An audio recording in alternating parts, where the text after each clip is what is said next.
Putin danışır, amma fikir verirsinizsə bir çox hallarda mətn oxuyur, danışmır. Çünki daxili təbəddüdlərini göstərməyə çalışmır. Bu mümkün deyil axı soyuqqanlı olsa. Əgər bu adam sanguinik temperament tipinin daşıyıcısıdırsa, məsələn Rəcəb Tayyip Ərdoğan kimi, o necə hisslərini boğa bilər? O necə emosiyalarını boğa bilər? Zaten bunun konstitusional olaraq xarakterində emosional olmaq yazılıb. Nəinki fərdlərin xarakteri, xalqların da xarakteri var.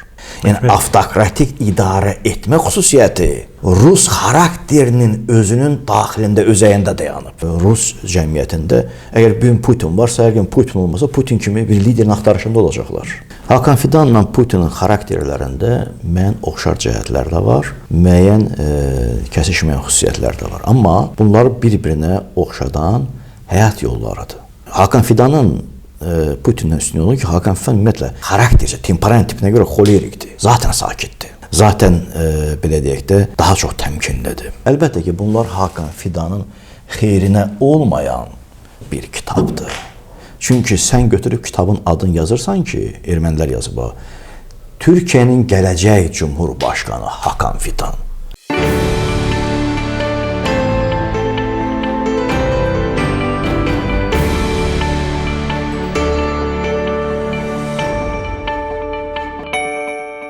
Salam, xoş gördük sizi əziz AHB televiziyasının dəyərli izləyiciləri. Təbii ki, siyasi liderlər, ictimai xadimlərin şəxsiyyəti, onların liderlik tərzləri hər zaman cəmiyyətin diqqət mərkəzində olur. Bəs siyasi liderlərin bizdən fərqli olaraq hansı xüsusiyyətləri var ki, onları fərqləndirir? Ümumiyyətlə, siyasi liderlər doğulur, yoxsa onları zaman yetişdirir? Biz bugün bu mövzunu müzakirə edəcəyik. Bugünkü qonağımız Siyasi Psixologiya və Analizlər Mərkəzinin sədri, Qərbi Kaspiya Universitetinin müəllimi Adgözəl Məmmədovdur. Adgözəl müəllim, proqramımıza xoş gəlibsiniz. Sağ ol, çox sağ olun. Sizin Azərbaycan, Türkiyə, Rusiya, Gürcüstan, hətta Amerika, Ərəb ölkələrinə bağlı bir çox siyasi liderlərlə bağlı portret, onların psixoloji portretini əks etdirən kitablarınız nəşr olunubdur. Bilmək istəyirəm, bunları necə seçirsiniz, bu adamları, siyasi liderləri və onların hansı keyfiyyətinə görə seçirsiniz? Bir də bunların oxşar xüsusiyyətləri varmı? Ümumiyyətlə, psixoloji portretlərin hazırlanmasında əsas məqsəd nədir? Çox sağ olun verilişinə dəvət etdiyinə görə. Ümumiyyətlə, qısa bir ekskurs eləyək bu elmin tarixinə. Bu elmin tarixi də qədim deyil. Bu, deməli, disiplinalar arası bir elmdir. Bu həm burada psixologiya, həm politologiya, həm beynəlxalq münasibətlər, həm hətta müəyyən mənada psixiatriya, yəni tibb, bütün bunların bir simbiyoz formasında ortalığa gələn bir elmdir və bunun əsası ilk dəfə Amerika Birləşmiş Ştatlarında Mərkəzi Kəşfiyyat İdarəsinin kuluarlarında düşünülübdür və bir işçi qrupu yaradılıbdır. Bu işçi qrupun başında deməli Donnelly, ondan sonra Machiavelli və digərləri, Stewart və başqaları da var. Winter. Bunlar bir işçi qrupu yaradılıb və bunlar hələ 2-ci Dünya müharibəsi davam edirdi. Hitler Almaniyasında siyasi liderlərin, pək Hitlerin özünün deyil, onun çevrəsində psixoloji portretlərin və eyni zamanda da Sovet rəhbərlərinin psixoloji portretini araşdırmağa başladılar. Bilirsiniz, məqsəd nədədir burada? Xüsusən siyasi liderlərin xarakteri xüsusiyyətləri onların keçdiyi həyat yolundan, yaxud da ki, onların daşıdığı temperament tiplərindən, psixoloji dəyərlər sistemindən və eyni zamanda da Alfred Adler nəzəriyyəsi ilə desək, çocuq ikən aldığı travmalardan çox asılı olur. Bu xarakterin formalaşması, bilirsiniz, 24 yaşa qədər baş verir. Yəni, baza xarakterin formalaşması və sonraki mərhələdə isə baza, deyək, xarakteri formaya arxitektonik dəyişikliklər təsir edə bilər. Yəni, insanın xarakterin bütövləşməsi 24 yaşına qədər baş verir. Bu elmə müraciət nədən yarandı, bu xəttə nədən yarandı və niyə görə bunu xüsusi xidmət orqanları üstələndi? Çünki bir çox hallarda, xüsusən siyasi qərarların qəbulunda demokratik cəmiyyətin olub-olmasından asılı olmayaraq siyasi liderlərin düşüncə və dünya görüşü böyük əhəmiyyət kəsb edir. Xüsusən bu şərq dünyasında daha çox bariz özünü göstərir.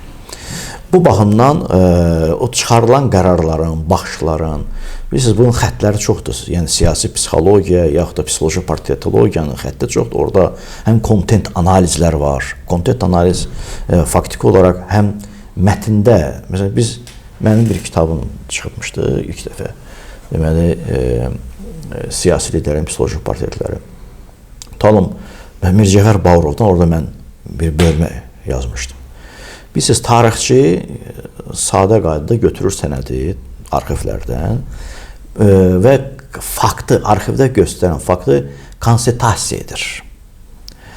Amma məsələn, bax, Cənubi Azərbaycan hərəkatı zamanı, Cənubi Azərbaycan hərəkatı 46-cı ilin dekabrında, əvvəlində artıq tamamilə, belə deyək də, süquta uğrayır.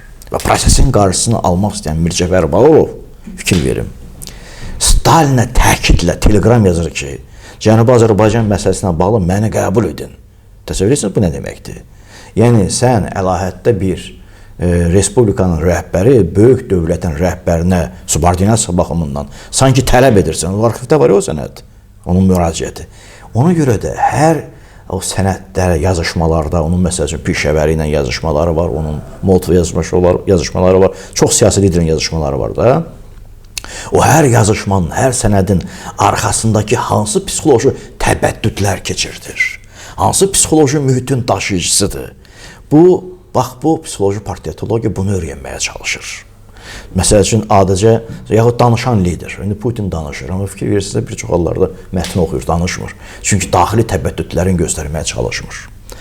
Amma psixoloji portretologiya həm də onun daxili təbəddüdləri ilə bərabər də onun, deyək, vərdişlərini, həm onda formalaşmış dəyərlər sistemini, baxış bucağını, ya xarakteri xüsusiyyətində onun danışığının nə qədər faş və həqiqəti əks etdirir, nə qədər səmimi olduğunu çox mücərrəd, mürəkkəb bir sahədir. Biz deyə bilərik, məsələn, biz liderləri adətən belə deyirik, siyasi liderlər soyuqqanlı olmalıdır, biraz soyuq başına düşünməlidir, biraz emosiyalarını gizləməlidir. Putin bunu gizləmir. Bunu biz bir neçə, məsələn, Erdoğanın timsalında da görə bilərik. Bəzən emosional davranışları da var. Deyimlər, bilirsiniz, heç də praktikada özünü sübut etmir. Bu mümkün deyil axı soyuqqanlı olsa. Əgər bu adam sanguinik temperament tipinin daşıyıcısıdırsa, məsələn, Rəcəb Tayyip Erdoğan kimi, o necə hisslərini boğa bilər? O necə emosiyalarını boğa bilər? Zaten bunun konstitusional olaraq xarakterində emosional olmaq yazılıb. Bəzən də emosional siyasi xadimlər daha çox ictimai siyasi proseslərdə populyarlıq qazanır, Jirinovskiy kimi. Rusiyanın siyasi, deyək, diferensiyasına baxanda, Jirinovskiy dönəmdə Jirinovskiy populyarlığı nə qədər yeri gələndə qeyri-ciddi filan da olsa, bəzən onun, belə deyək də, emosional çıxışları ictimaiyyətdə böyük rezonans doğurur. Bəzən bu emosional çıxışları cəmiyyətə hesablayırlar. Xarakterin tiplərindən asılıdır. Məsəl üçün, biz nəinki fərdlərin xarakteri, xalqların da xarakteri var. Xalqların elə Amerikada müəyyən mərkəzlər var ki, talım hər hansı bir coğrafiyada, hər hansı bir ölkədə xarici siyasət həyata keçirdikdə, həm də xalqın xarakterini öyrənməyə çalışır ki, o xalqın, BP-nin özündə də belə bir think qrupu var. BP kampaniyası dövlətçində bir dövlətdir. BP dünyada iş görür. Ona görə də bu və digər formada müəyyən mütəxəssisləri cəlb edir və mütəxəssislər hər hansı bir arealda işi görəcək BP üçün həmin arealın mental xarakterini araşdırır. O mental xarakterə də uyğun olaraq bir də görsək, BP-nin bir kitab layihəsi olur. BP-nin nə bilim bir sosial layihələri olur.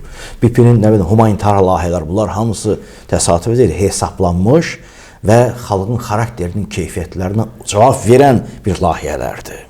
Adətən biz tarixdə bəzən görsən bu liderlərin dominantlik xüsusiyyətindən sonra bəzən də despot da gətirir. Məsələn, mən 2-ci Dünya müharibəsi dövrünə qayıdırım. Hitler və Stalin. Bunlar bir-birini yaratmışdı. Yəni bu liderlər bir-birini yaratmışdı, yoxsa ideologiyaya qarşı məcbur olub yaranmışdılar bunlar. Bəzən bilirsiniz, bax cəmiyyətlərin, bax deyirəm xalqların xarakteri, cəmiyyətlərin özləri də müəyyən siyasi lider axtarışında olur. Niyə görə məsələn Yeltsin haqqında bu və digər formada bir əyyaş, aşağılayıcı Rusiya ictimaiyyətində fikir olduğundan, amma Stalinə qarşı istər-istəməz bir çox Rus ictimaiyyətində, sadə Rus mujikində bir sevgi var. Çünki bu avtokratik deyirlər, Ruslar onu deyirlər, avtokratik stil vlastovaniya. Yəni avtokratik idarə etmə xüsusiyyəti Rus xarakterinin özünün daxilində, özəyində dayanıb. Yəni Rus cəmiyyətinin söhbət diferensiyasiyası biz aparırıq da, faiz müqayisəsi ilə. Rus cəmiyyətinin böyük əksəriyyəti idarə etmədə avtokratik lider görmək axtarışındadır. Rusiya çox millətli bir xalqdır və Rusiya çox millətli xalq olduğuna görə də mərkəzdən qaçma prosesləri Rus deyək dövlətinin parçalanmağına gətirib çıxarda bilər. Ona görə də Rusiya mövcud vəziyyətini qorumaq üçün həmişə dəmir yumruğa ehtiyacı vardır və bu Rus cəmiyyət tərəfindən rəğbətlə qarşılanır. Çünki zaten məsəl üçün onlar çar dövründə bir batuşka kimi baxırdılar da, bir ata kimi baxırdılar. Hətta Putin özünə də bu kimi baxırlar. Putin özünə də bir komandir kimi baxırlar, komandir ata kimi. Sizcə bu yanlış baxış deyilmi məsələn bir cəmiyyət üçün? Bu xalqın formalaşmış dəyərlər sistemidir. Bu hamısını bu dəyərlər sistemi Rusiyanı da geridə qoyur. Bütün bu xalqın deyək hamısını əhatə etmir. Bunun intelligensiyası var, bunun ziyalıları var, bunun düşüncə səviyyəsinə görədir də IQ deyirlər də, düşüncə səviyyəsində orta xətti var. Biz ümumi çoxluqdan danışırıq. Və faktiki olaraq Rus cəmiyyətində əgər bir Putin varsa, əgər Putin olmasa, Putin kimi bir liderin axtarışında olacaqlar. Cəmiyyət onun axtarışındadır. Hətta dövlətin idarə etmə. Məsəl üçün, Rusiyada tək xalq deyil, həm də bir, belə deyək də, türklərdə bu məşhurdur, dərin dövlət missiyasını daşıyan müəyyən bir qruplar olur siyasi hakimiyyətdə, siyasi elita. Həmin o siyasi elita bəzən, məsəl üçün, elə zaman olub ki, çarı belə təpiliyə döyüb öldürüblər. Rus siyasi mədəniyyətinin bu tərkib hissəsidir. Azgün, sizin psixoloji portretini hazırladığınız çox böyük siyasi liderlər var. Bunun içində Macron da var, Putin də var, Ivanishvili də var, Saakashvili də var, indi ərəb ölkələrindən də var. Bunların içərisində ikisi mən çünki Türk dünyasıyla da bağlı olduğumuz üçün Özbəkistan prezidenti Şövkət Mirzəyevlə bağlı. Bir də sizin sonuncu kitabınız Hakan Fidan, Türkiyənin Xarici İşlər Naziri Hakan Fidanla bağlı hazırladığınız Hakan Fidanın psixoloji portreti mənim üçün çox maraqlı gəlib. Niyə Hakan Fidana müraciət etməkdə səbəb nə idi? Bilirsiniz, mən məlumat verim sizə ilk öncə. Mən həm də bu istiqamətdə biraz təvəzzükarlıqda adımız olsa, Azərbaycanda psixoloji portretologiyası, yeganə mütəxəssisim. Və universitet səviyyəsində mən ali təhsil müəssisəsində bunun dərsini deyirəm. Avropa ölkələrində var belə bir tədris, Amerikada var, Rusiyada deyəsən Xarici Kəşfiyyat Akademiyasında var elə bir şey. Xüsusən bu xüsusi xidmət orqanları. Çünki niyə görə kəşfiyyatçıları hazırlayanda həm də eyni zamanda onların deyək, həm belə deyək də, verbovka elədiyi adamın, yaxud da kimin üzərində iş aparırlarsa, onun psixoloji portretini ən azı fərdi qayda araşdırmaq qabiliyyətləri onları aşılayırlar. Bu keyfiyyət Putində də var. İndi mən Hakan Fidan'a Putindən keçid edəcəm. Niyə görə Hakan Fidan üzərindəyəm? Hakan Fidan faktoru çox maraqlıydı, əlbəttə mənim üçün. Bilirsiniz niyə görə? Hakan Fidan əslində məlumat da azdır. İndi o istihbaratdan gəldiyi üçün ona bağlı dərin bu əvvəlcə onu deyim ki, biz bu kitabda heç bir qapalı məlumatdan istifadə etməmişik. Bəli, biz açıq məlumatlardan, açıq mənbələrdən istifadə etmişik, amma biz öz psixoloji portretologiya instrumentariyasını tətbiq edib fərdin deyək ki, həm psixoloji vəziyyətini, həm də müəyyən keyfiyyətlərini açmağa çalışmışıq. Belə psixoloji portretologiyanın üstünlüyü ondadır ki, informasiya darlığında sən artıq sırf həm tibb elminə, həm psixologiya, həm də bu və digər mənada fərd haqqındakı informasiyalara söykənərək təhlili şəkildə onun psixoloji portretini cızmağa çalışırsan. Çünki bilirik ki, biz siyasi liderlərin nəinki fəaliyyəti, hətta onların belə deyək də tibb kitabçaları da hamısı məxfiləşdirilib. İstənilən ölkələrdə, istənilən siyasi liderlərin bir çox məsələləri, şəxsi məsələləri, bunlar dövlət əhəmiyyətdaşına görə məxfilik qrifi daşıyır. Bu məsələlərlə nəinki mən Gözəl Məmmədov kimi, tədqiqatçı kimi rastlaşıram, bu məsələlər eyni zamanda da bu işlə deyək ki, sistemli şəkildə məşğul olan müəyyən think tank qrupları da üzləşir. Ona görə də problemin həllini psixoloji portretologiya instrumentariyasından istifadə edərək həll etməyə çalışırlar. Məsələn, Hitlerin psixoloji portretini o vaxt Mərkəzi Kəşfiyyat Dairəsinin deyək də cəlb olunmuş alimlər açanda Almaniya barədə yaxud da ki, daha doğrusu Hitlerin fərdi xüsusiyyətlər barədə ciddi məlumatları yox idi. Amma onun davranışların, hərəkətlərin həyat yoluna baxaraq təhlil etməyə çalışırdılar və bir çox hallarda da necə ki təhlil etmişdilər, o cürdə elə sonluğu da bitdi. Məsəl üçün, Müəmmər Qəzzafini mən təhlil eləmişdim, Müəmmər Qəzzafinin psixoloji portretini. Mən yadımdadır, 2011-ci ildə deməli, elə bilmirəm hardan, hansı mətbuat orqanı idi, ya Moskvadan zəng eləmişlər, hardansa zəng eləmişlər, ya Azadlıq, bilmirəm, yadımda deyil. Zəng eləmişlər ki, Müəmmər Qəzzafinin siz psixoloji portretini araşdırmışsınız. Müəmmər Qəzzafinin sonluğunu necə görürsünüz? Mən zaten onun bütün xarakter xüsusiyyətlərini bildiyimə görə və ətrafının ona bu və digər formada, belə deyək də, siyasi liderliyindən daha çox qısqanclığa yanaşdığını bildiyimə görə mən demişdim ki, ən yaxın ətraf tərəfindən satılacaq. Zaten elə də oldu. Diktatorların böyük əksəriyyəti sonu elə qutarır zaten. İndi bilirsiniz necədir? Bəzən biz diktatorluğu hamısının bir, belə deyək də, ştampovka vurmaq olmaz. Məsəl üçün, bax, bu günləri... Cəmiyyəti qorxu ilə idarə edəndə son belə olur. Yox, indi Stalinlə biz uzun illər, məsələn, Eduard Radzinski və o tipli tədqiqatçılar bu və digər formada onun fərdi mübarizəsini bir psixoloji paranoya kimi ictimaiyyətə çatdırmağa çalışırlar. Amma dövləti marağından baxanda, aydın olur ki, Stalin həqiqətən də, o gün Rusiya rəhbəri qeyd edirdi bunu, deyir, biz söhbət müharibədə uduzmaqdan deyil. Zaten Hitler Almaniyasının bir ayrıçilik deyək, ideoloji konsepsiya vardı və ideoloji konsepsiyasında Slavyan xalqları 4-cü, 5-ci dərəcəli bir xalq kimi, qul kimi görürdü. Və o, Putin orada qeyd elədi ki, çıxışında ki, Stalin nəinki biz müharibədə bizi qalibi gəlməyin başında bir ali baş komanda imkanıdır. O, həm də Rus xalqını faktiki olaraq məhv olmaqdan xilas etdi. Yəni, müqayisə qoyur. Onun fərdi siyasi mübarizəsindəki Rus dövlətinə vurduğu ziyan və yaxud ümumilikdə isə Rus dövlətinin xilası baxımından elədiyi fəaliyyət. Müqayisənin nəticəsində ikinciyə daha çox üstünlük verilir. Təsadüf ki, artıq mən bu yaxınlarda Moskvadaydım. Yeraltı keçidlərdə Stalin portretləri, hətta metroda onun artıq barelyefi bərpa olundu.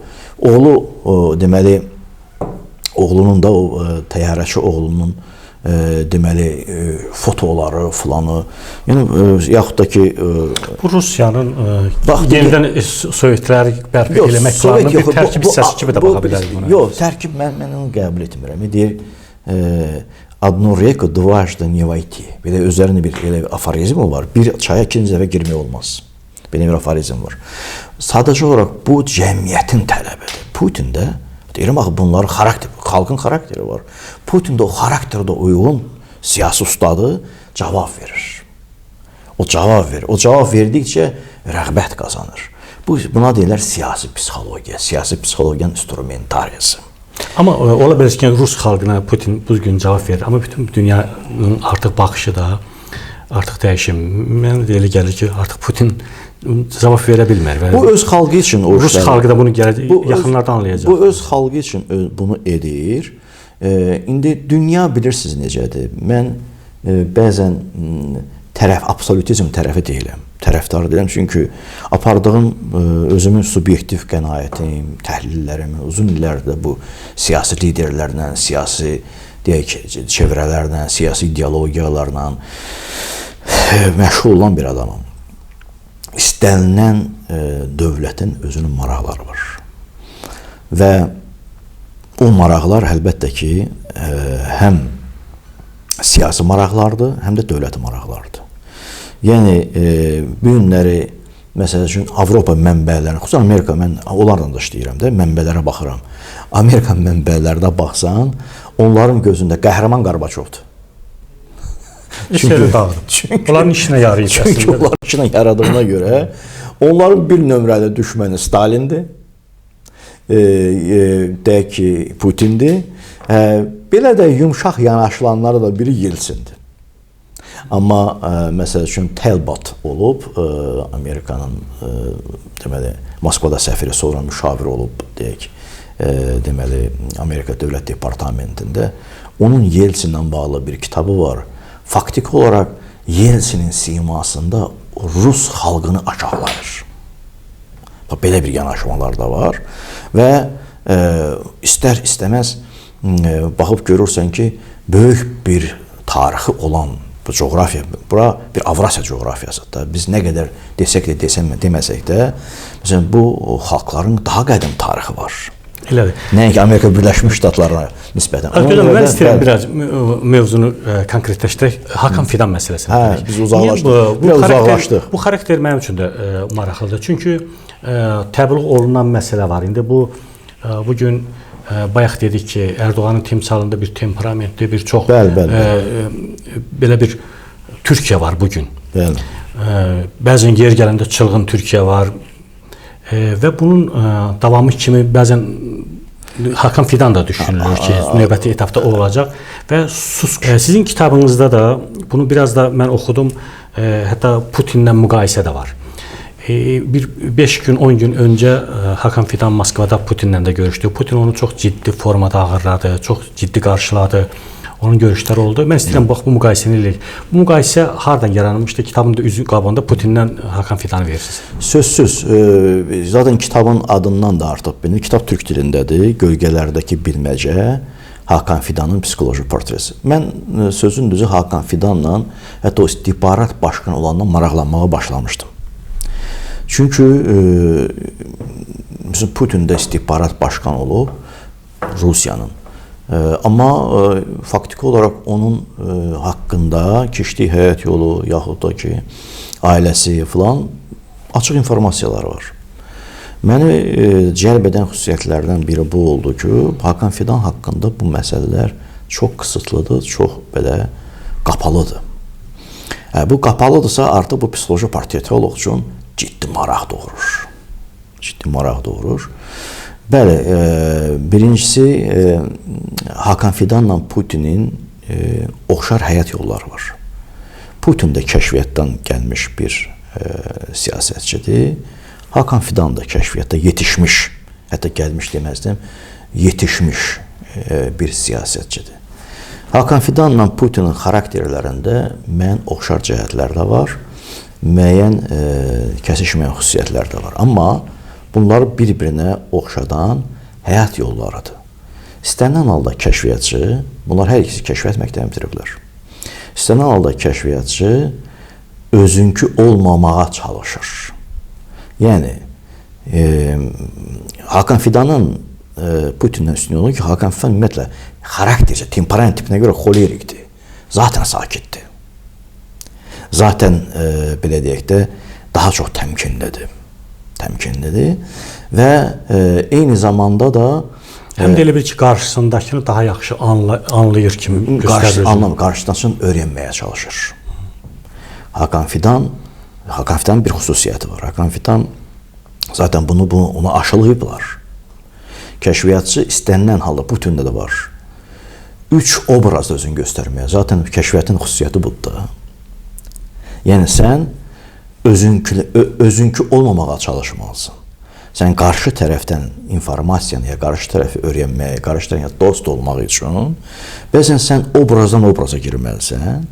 Amma bu bir çox adamlarda obraz alınmır. Hər kəşfiyyat məktəbinin qutarında da bu olmur. Buna həm də sənin genetik raspolojiya deyirlər, genetik sənin nə deyirlər ona, uyğunluğun, yatırığın olmalıdır. Hakan Fidan hərbiçi ailəsində böyüyüb. Zaten onun atası da hərbiçi olub. Hətta mən sizə bir faktı deyim ki, Hakan Fidan, bax burada artıq psixoloji portretologiyanın instrumentariyasını istifadə edir. Hakan Fidan öz ailəsi barəsində çox az məlumat verir. Amma verməklə deyir ki, verməsin. Biz onun antropologiyasına baxırıq. Antropoloji oriyentirlərinə baxırıq. Antropoloji oriyentirlər onun etnogenetik xəttini göstərməyə çalışır. Məsəl üçün, Putinin biz antropologiyasına baxanda Putin daha çox Fin-Uqor cizgilərini özündə əks etdirir. Zaten Putin üçün, Putini açığı ümumiyyətlə o vaxtki KGB-nin praktikasında antropoloji cizgilərə uyğun da qeyri-legal kəşfiyyatçılar yetişdirirdilər. Məsələn, Putin antropoloji xüsusiyyətləri Fin-Uqor tayfalarının antropoloji cizgilərinə uyğundur. Onu əslində Skandinaviya üçün yetişdirirdilər. Skandinaviya kəşfiyyatçısını yetişdirirlər ki, niyə görə? Qeyri-legal kimi ictimaiyyətin içərisində seçilməsin. Amma bu işlərdən ki, o dili mükəmməl bilməlidir. O dili aşlaya bilmədi. Siz səhv eləmirəmsə, Hakan Fidanı bir qarapapaq türkü kimi də təqdim edirəm. Mən təqdim edəmirəm. Nə qədər əsaslıdır? Antropoloji cizgilərdə göstəricilər var. Bax, antropologiyaya aid kitablar var. Özdə bu coğrafiyanı, mən bugünün kitabını qoyuram bir qırağa. Bugünün kitabını qoyuram bir qırağa. Məsəl üçün, 76-cı ildə antropologiya kitabı çıxıb. Bilirsiniz, antropologiyanın vətəni Sankt-Peterburq oldu. O vaxt Leningrad gedirdi. Onlar nəinki Sovet xalqların antropoloji cizgilərini öyrənirdilər. Ümumiyyətlə, coğrafiyanı öyrənirdilər. Bütün coğrafiya, xalqların antropoloji cizgilərini öyrənirdilər. Bu da vacib bir məqamdır. Məsəl üçün, biz antropoloji cizgilərinə baxdıqda, məsələn, Fransanın şimalı ilə cənubun arasında antropoloji cizgilər fərqlidir.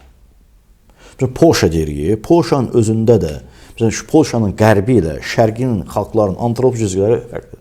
Rusiyanın özündə də, deyək ki, Volqa ətrafı, Cənubi Rusiyanın, Ruslarının antropoloji cizgiləri, çünki kökündə nə dayanır? Kökündə dayanır peçeniklər, xəzərtlikləri, onlar deyirlər Volşçı, Ruslar deyirlər. Bunlar dayanır kökündə. Onun üçün də o cizgilərdən sən qaça bilməyəcəksən ki. Məsələn, bizim Azərbaycan xalqının, biz həqiqətən də, deyək, o türk göstəriciləri ilə bərabər də, həm də Qafqaz-Balkan tipinin göstəricilərini daşıyırıq. Çünki niyə görə? Axı, coğrafiyada, hətta Xəzər türkləri daha çox qədimdən burada olur. O zaman Hakan Fidanı biz kimlərə bağlaya bilirik? Türkiyənin, deyək, etnogenetik antropoloji xəritəsi var. Siz Türkiyənin etnogenetik antropoloji xəritəsi, burada nələr rol oynayır? Birinci kəllə quruluşu, mezokefal, dolokefal, bunlar şərtdir. Ondan sonra zigomaksilar bucaq, gözün, deyək, ətrafında infraorbital sahə, alın payı, mandibulyar hissə, bütün bunların hesablayan rəqəmləri var bunlar. Rəqəm hesablayanda görürsən ki, bu daha çox Kars ətrafı, İqdır ətrafı coğrafiyada məskunlaşan, belə deyək də, antropogen faktorların cizgisinin daşıyıcısıdır. Antropogen faktorların cizgisinin daşıyıcısıdır. Nəinki, məsələn, gözünün rənginə qədər. Gözünün rənginə qədər və faktiki olaraq, bilirsiniz necədir, bu bütün cizgilərinə baxanda, indi Türkiyədə nədənsə, məsəl üçün, orada əslində bunlar hamısı, belə deyək də, qara papağı da, tərəkəməsi də, orada Azərbaycanlıları da ayrı-ayrı, indi Azəri deyirlər, Azərbaycanlıları da ayrı-ayrı bir qrup kimi göstərirlər, amma bunların hamısının cizgiləri eynidir. Bunların hamısının cizgiləri eynidir. Çünki zaten mədəniyyətləri də eynidir, danışıqları da eynidir, rəftarları da eynidir. İndi bu tarixən oturuşmuş bir, deyək ki, bir bölgü aparılıb, bunu buraxaq, deyək, tarixi gerçəkliyin ixtiyarına. Və Hakan Fidanın, deyək, həm ailəsi barədə məlumatların azlığı və eyni zamanda da çox maraqlıdır ki, Hakan Fidan barədə bir ermənilər də kitab buraxıb Moskvada. Rast gəldi. Ermənilər də kitab buraxıb. Əlbəttə ki, bunlar Hakan Fidanın xeyrinə olmayan bir kitabdır. Çünki sən götürüb kitabın adını yazırsan ki, ermənilər yazıb, Türkiyənin gələcək Cumhurbaşqanı Hakan Fidan. Buna deyirlər, belə deyək də, nə deyirlər, ayı ağlaması xidməti. Sanki Hakan Fidanın perspektivinin üstündən xət çəkirlər. Amma bu fikir Türkiyənin özündə də var. İndi bizim Türkiyənin özündə də ola bilər. İndi bəlkə Erdoğandan sonraki bir Hakan Fidanın gələcəyində nə olub olmamağından asılı olmur. O məni maraqlandırmır. Məni maraqlandırmır. Adam bəlkə özünün tamamilə başqa baxışları, başqa hələ Türkiyə ictimai siyasi proseslərinin hansı xəttə cərəyan edəcəyini heç kim hesablaya bilməz.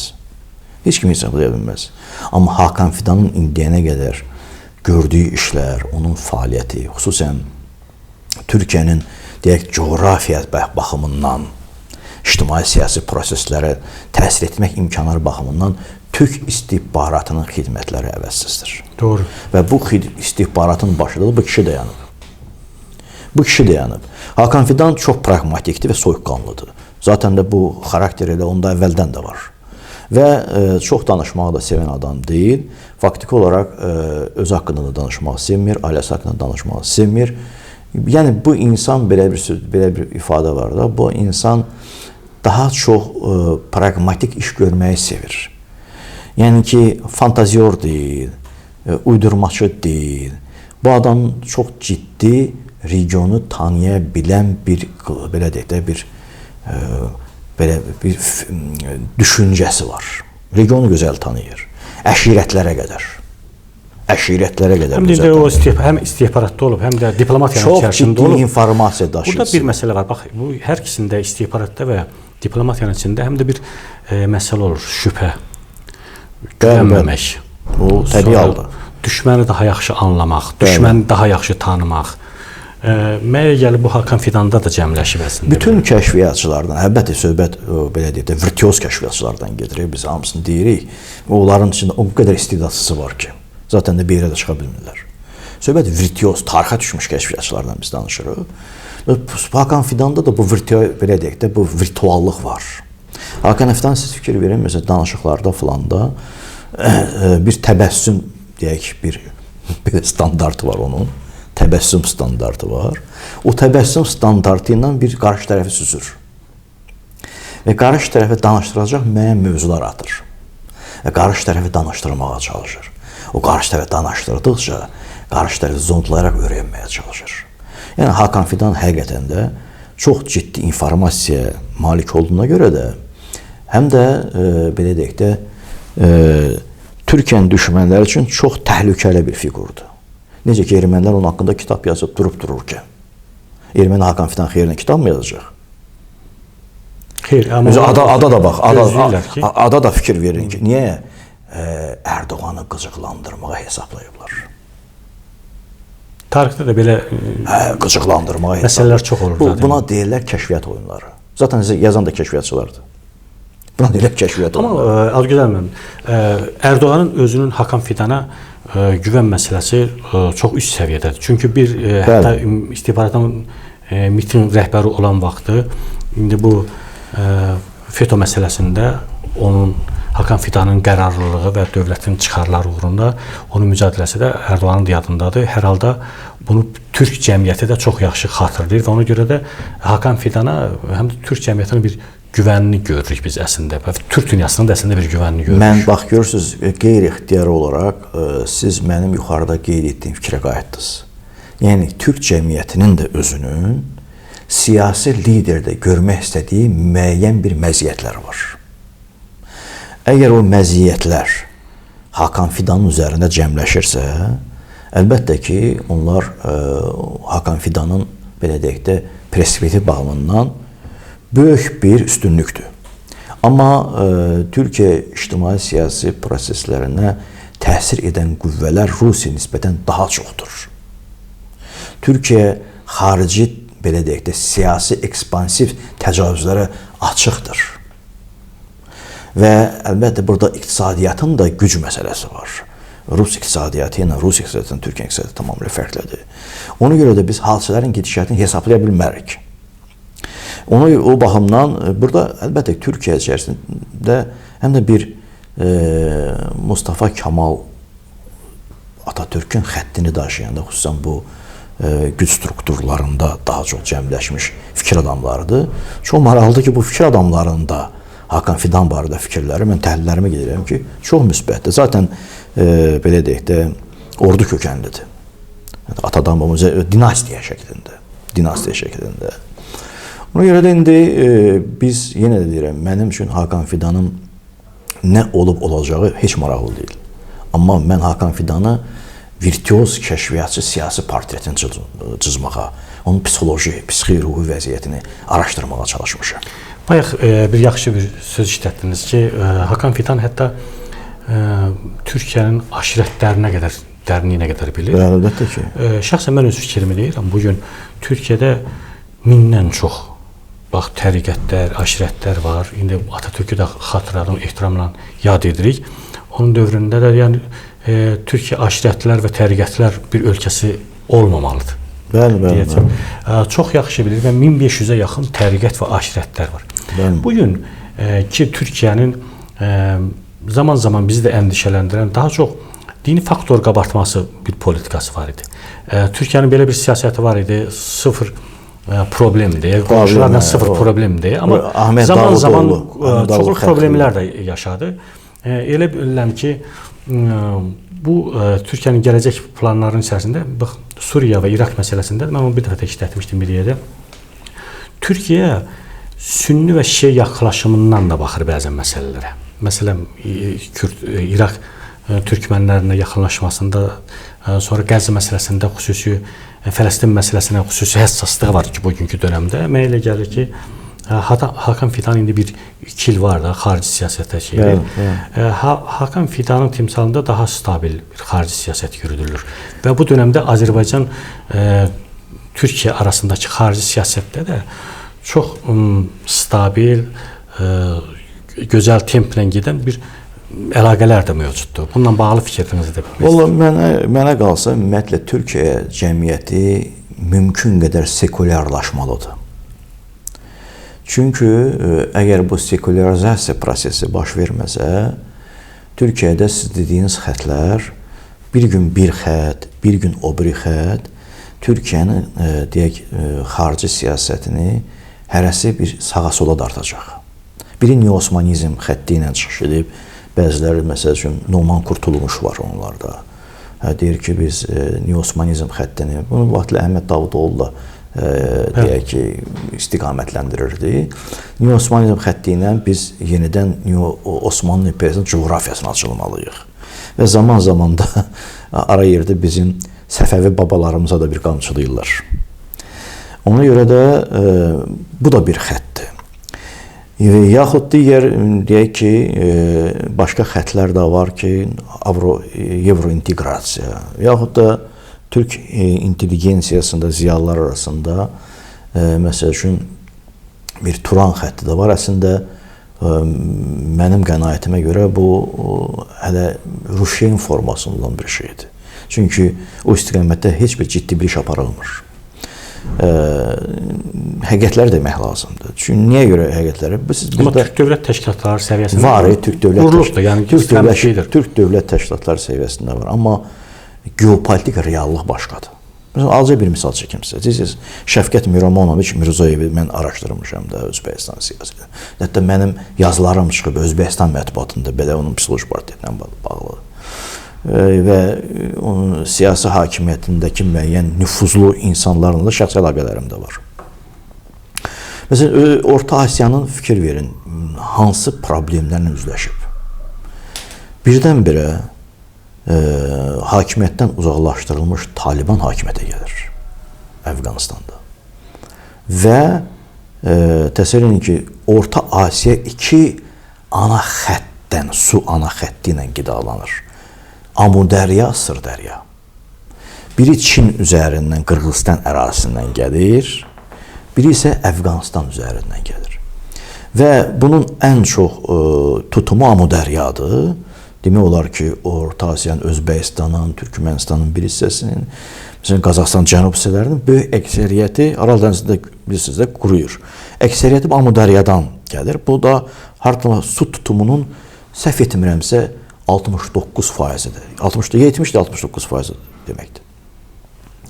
Və üzr istəyirəm, Talibana küllü miqdarda vəsait verilir. Mühəndisi yox, bir şey yox. Və müəyyən qonşu dövlətlərdən mühəndislərin başlığı altında Amudəryanın mənfəzinin üzərində böyük bir dəryaçay tikirlər. Və o dəryaçay tikiləndən sonra bu Orta Asiyada bir şok effekti yaradır. Təsəvvür edin ki, Orta Asiya iqtisadiyyatı, xüsusən aqrar ölkələrdir bunlar. İqtisadiyyatı bu su mənbərlərindən asılıdır. Və görün hansı bir vəziyyət yaranır. Böyük üzərində Xəzər dənizində, bilirsiniz də, Volqanın da mənfəzini azaldıblar. Su tökümü Xəzərə azaldığında artıq bu mətbuata da getdi məsələlər. Mən çoxdan da, hətta bu kitabda da göstərmişəm onu illər öncə. Və mənfəs azaldığına görə də məsəl üçün Xəzərin özündə adicə məsəl üçün böyük tonajlı gəmilərin müəyyən limanlara yanalmasının problemi yaranır. Milliləşmə gedir. Və elə bir problem yaranıb ki, artıq Özbəkistan hökuməti Rusiya ilə danışıqlara başlayır ki, orada bir Ural çayı var. Ural çayından bir xətti Özbəkistana istiqamətləndirsin. Yaxud da ki, indi gələcəkdə mən bilmirəm, Taliban kim tərəfindən idarə olunur. Hər halda bilirəm, amma belə deyirik də. Yaxud da ki, onlara siyasi təzyiq göstərilsin ki, Talibana suyun mənfəzindəki o Dərya çayda suyu buraxsın. Yəni indi zaten Türkiyə bunu çoxdan başlamışdı. Bilirsiniz də Fərat çayının üzərində böyük Dərya çayı Süleyman Demirel'in uzaq görən bir siyasət idi. Uzaq görən bir siyasət. Bizim həm də Türkiyənin Suriyada və İraqda deyək belə də bu və digər formada uğurlu siyasətin arxasında həm də Süleyman Demirel'in uzaq görən siyasət dayanır. Yəni bu ölkələr faktiki olaraq bax Türkiyədən gələn su mənbələrindən asılıdır. Eyni məsələni Orta Asiya dövlətlərinə asılı edirlər. İndi Rusiya danışıqlara başlayır ki, bizə Uraldan bir xətt ver ya da ki, biraz mənfəzdə suyun tutumu artırılsın. Yəni, müəyyən geopolitik reallıqlar sizin yuxarıda qeyd etdiyiniz ideoloji konsepsiyaların həyata keçməsində bu və ya digər formada çətinliklər yaradır. Həm coğrafiyanın uzaqlığı, həm də coğrafiyanın müəyyən dediyim kimi o praktik problemlərin olması. Ona görə də mən təsadüfi saymıram o Numan Qurtulmuşun çıxışı filanı, bəşməkanı. Bunlar sanki artıq elə bir bunlarda bir yenidən Osmanlı coğrafiyasına bir açılım kimi bir xəttin daha çox üstünlük təşkil etdiyini görürəm.